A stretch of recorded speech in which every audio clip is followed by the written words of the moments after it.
मध्य प्रदेश के मुख्यमंत्री मोहन यादव मंगलवार को एक दिवसीय प्रवास पर रीवा पहुंचे।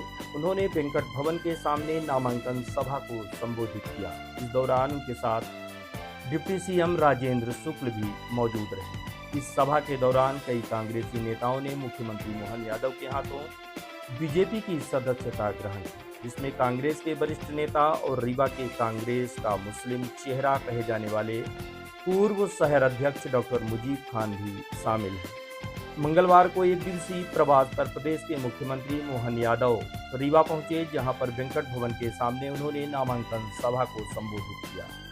चुनावी सभा के दौरान कांग्रेस के वरिष्ठ नेता और कांग्रेस का मुस्लिम चेहरा माने जाने वाले पूर्व शहर अध्यक्ष डॉक्टर मुजीब खान सहित कई कांग्रेसी नेताओं ने मुख्यमंत्री मोहन यादव के हाथों कांग्रेस की सदस्यता ली। सभा को संबोधित करते हुए उन्होंने कहा है कि मेरा रीवा की धरती से संबंध अलग प्रकार का है। बाबा महाकाल की नगरी में सर क्या आम मिलते हैं, मजा आ जाता है। उन्होंने कांग्रेस के शासनकाल पर तंज कसते हुए कहा है कि पहले कैसे रीवा आना पड़ता था। जब बस में आता था तो खराब सड़कें मिलती थी, ट्रेन में आता था तो खपरेल घर देखने को मिलते थे, हमें बहुत पीड़ा होती थी। इस पर किसकी नज़र लगी हुई है? बरसों पहले लोगों की जिंदगी खुशहाल हो सकती थी, कितनी पीढ़ियां सुधर सकती थी, लेकिन कांग्रेस के राज में कुछ नहीं हुआ। वो अब हो रहा है। कांग्रेस के शासन में पाकिस्तान हमारे सैनिकों के सर काट देता था, जहां देखो वहां आतंकवादी हमले हो रहे थे। लेकिन बदलते दौर में भारत में नरेंद्र मोदी सरकार ने घर में घुस के उनके छक्के छुड़ाए, सर्जिकल स्ट्राइक की। उन्होंने कहा कि 3 तलाक के मामले में फैसला लेने का दम नहीं था, लेकिन नरेंद्र मोदी सरकार ने तत्काल 3 तलाक को हटा दिया। उन्होंने कहा कि राम मंदिर जैसे मुद्दे पर भी कांग्रेस ने बार बार अड़ंगे लगाए। कांग्रेस ने बार बार हिंदुओं को अपमानित किया। हमने राम मंदिर का निमंत्रण दिया, लेकिन इनके नेता राम मंदिर के मामले में बार बार अड़ंगा लगाते रहे। आइए हम आपको सुनाते हैं रीवा पहुंचे मुख्यमंत्री ने क्या कहा।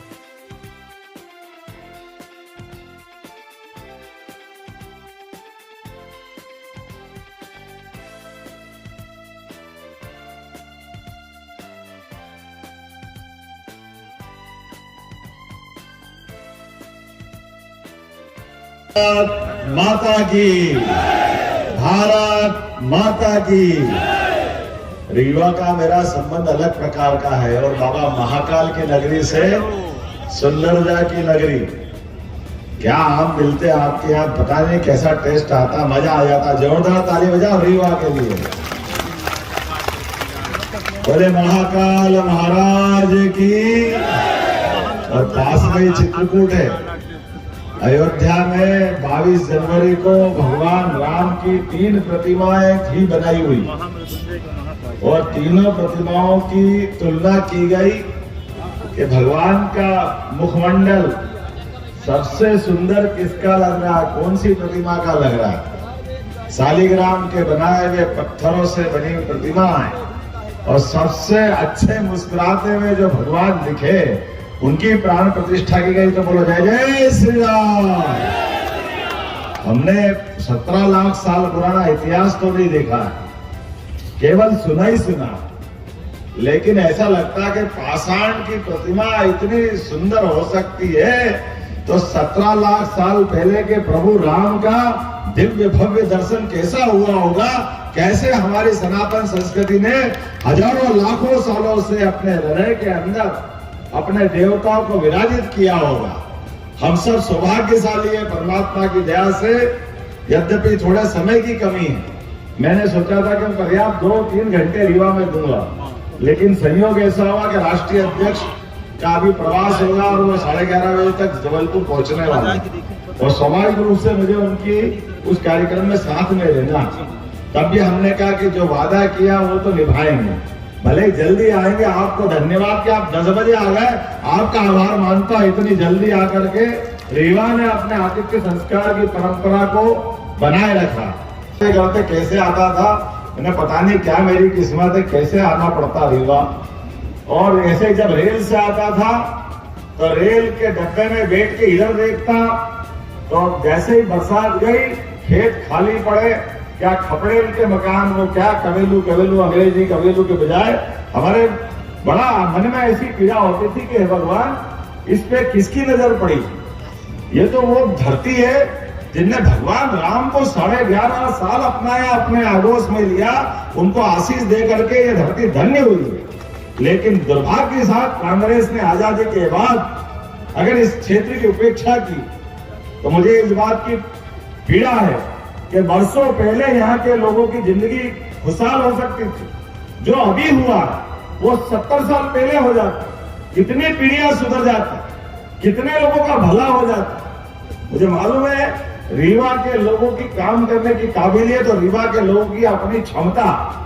रीवा, सतना, अरे ये तो देवभूमि है जहाँ के लोग इतने पवित्र मन से काम करते कि दुनिया में एक अलग अपनी मीठी जबान के लिए जाने जाते और अपने काम से पहचाने जाते। लेकिन दुर्भाग्य से लगातार नजरअंदाज किए।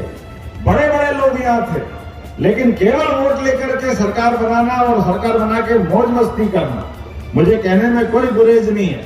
और उसके उल्टे जैसे ही भाजपा की सरकार बनी पूरा परिदृश्य बदल गया। कहाँ छोटी सी तहसील के नाते से जाना जाना वाला रीवा आज हर कोई लालायित होता कि मेरा मकान रीवा में हो, काश मेरा संबंध रीवा तरफ हो, रीवा संभाग में। और केवल रीवा क्यों, रीवा, सीधी, सिंगरौली, ऐसा लगता था श्रीलंका में जा रहा है।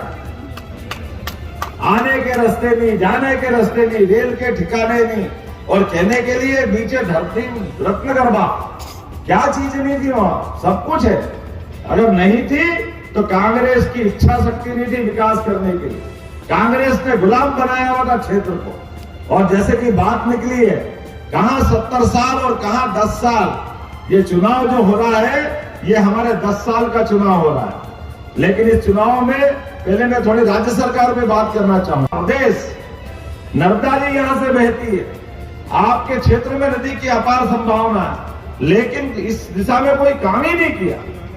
पूरा प्रदेश त्राहिमाम कर रहा है। कृषि विकास दर, मुझे इस बात की प्रसन्नता है, पूरे विश्व में सबसे ज्यादा एग्रीकल्चर ग्रोथ रेट कहीं है तो मध्य प्रदेश की है। ये हमारी भाजपा की पहचान है, ये हमारे काम करने का तरीका।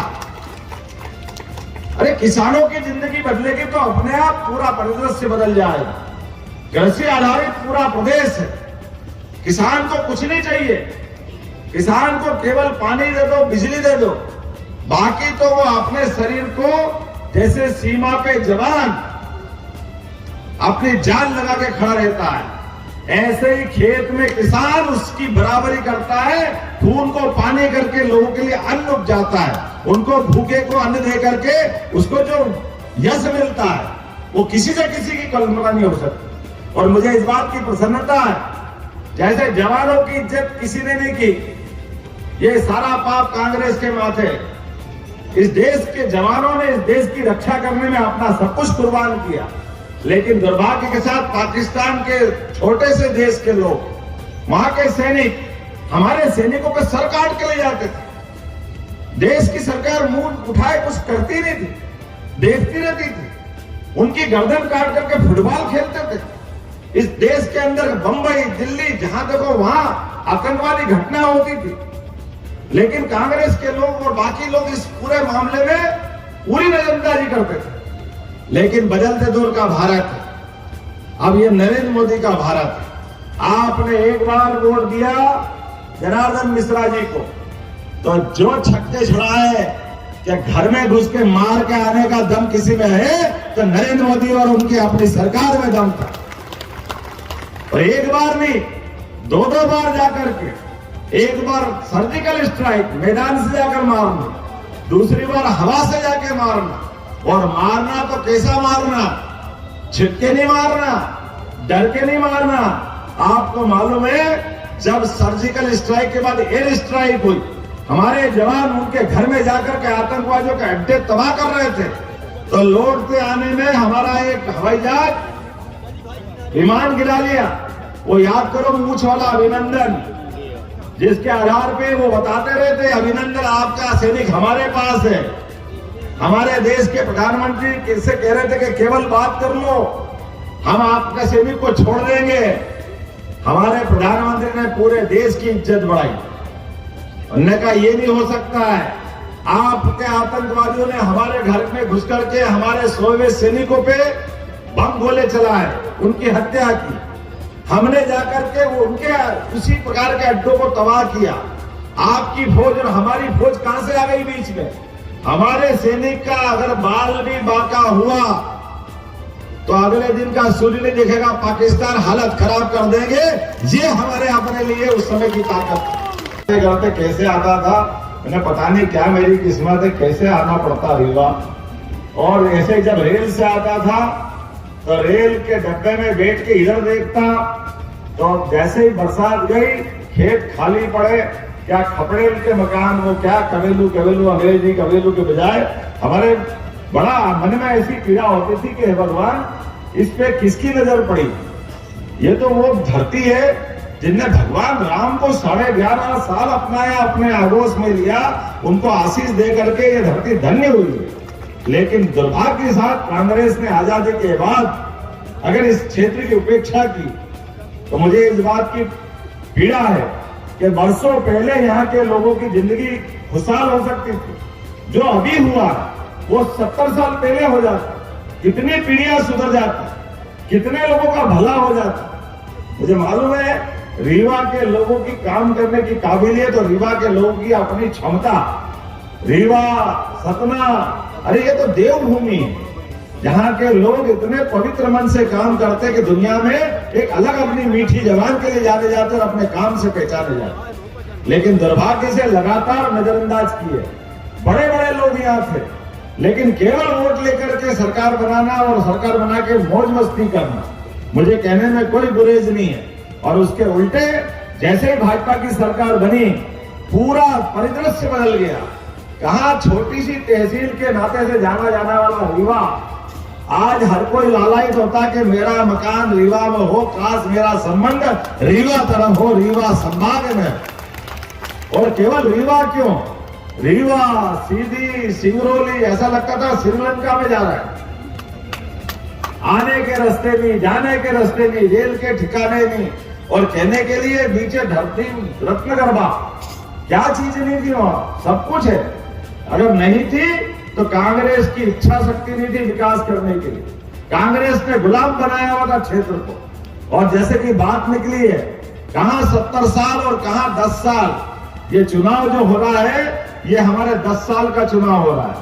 लेकिन इस चुनाव में पहले मैं थोड़ी राज्य सरकार में बात करना चाहूंगा। वर्षों वर्षों तक मतलब इस मामले को लटकाया गया। बार बार हिंदू मुसलमान राम मंदिर का अगर फैसला हो गया तो समझो देश में आग लग जाएगी, पता नहीं क्या हो जाएगा। अरे अयोध्या में सरयू किनारे भगवान राम का अगर जन्म स्थान पे मंदिर नहीं बनेगा तो इस देश के अंदर हम क्या करेंगे। वो इतनी बड़ी आबादी का, इतनी बड़ी मात्रा में उनके मानने वालों का पूरा देश, भारत की पहचान दुनिया में भगवान राम, भगवान कृष्ण से है। लेकिन बड़े दुर्भाग्य के साथ कहना पड़ रहा है, राम मंदिर जैसे पवित्र मुद्दे को भी उलझा करके बार बार अड़ंगे लगाए। मुझे इस बात की प्रसन्नता है, जैसे ही सुप्रीम कोर्ट का फैसला आया बाल बराबर भी कोई झंझट नहीं हुआ और धूमधाम से प्रधानमंत्री जाकर शिलान्यास कार्यक्रम में सम्मिलित हुए। इसलिए कहा गया कि मोदी है तो बोला जय जय श्री राम। और बात का तो बोलना ही नहीं है, 22 जनवरी का घटना आपने सबने देखी कि ये हमारे भावनाओं का, हिंदुओं के सम्मान का, कांग्रेस को अपमान करने का अधिकार किसने दिया? कांग्रेस ने बार बार हिंदुओं की भावनाओं का कुठाराघात किया, बार बार उनको अपमानित किया। हमने निमंत्रण दिया, हमको मालूम राम मंदिर में अड़ंगे किसी ने लगाए तो एकमात्र पार्टी कांग्रेस पार्टी, जिसके राष्ट्रीय महामंत्री कपिल सिब्बल, मनोज सिंघवी, बड़े बड़े पदाधिकारी ये बेशर्म होकर के सुप्रीम कोर्ट में भगवान राम के मंदिर का फैसला नहीं करने के लिए बार बार अड़ंगे लगाते रहे। लेकिन दुर्भाग्य के साथ कहना पड़ रहा है, इन्हें जितना करना था वो सब कर लिया। लेकिन सौभाग्य की बात है, माननीय सुप्रीम कोर्ट ने वो जब फैसला दिया तो दूध का दूध और पानी का पानी हो गया हमारे अपने देश के अंदर। बोला जय जय श्री राम। अयोध्या का धाम आज दुनिया में इस बात की मिसाल बन गया कि हिंदू हो या मुसलमान, वोट तो वोट, जिनने 70 साल तक इस मुकदमे में सामने आकर के मुस्लिम पक्ष का नेतृत्व किया, वो भी प्रसन्नता के साथ लोकार्पण में शामिल हुए।